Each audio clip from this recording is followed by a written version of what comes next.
കുട്ടിക്കാലത്ത് നടന്നതും മനസ്സിൽ തോന്നിയതൊക്കെ വലുതാകുമ്പോൾ പലരും മറക്കാറാണ് പതിവ്.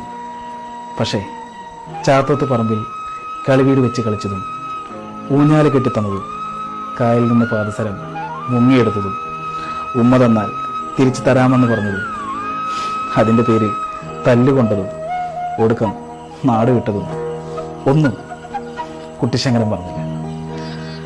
അന്നത് വെറും ഇഷ്ടം മാത്രമായിരുന്നു. പിന്നെ വലുതായപ്പോൾ എന്നെങ്കിലും തിരിച്ചു വന്ന് സ്വന്തമാക്കാനുള്ള മോഹമായിരുന്നു.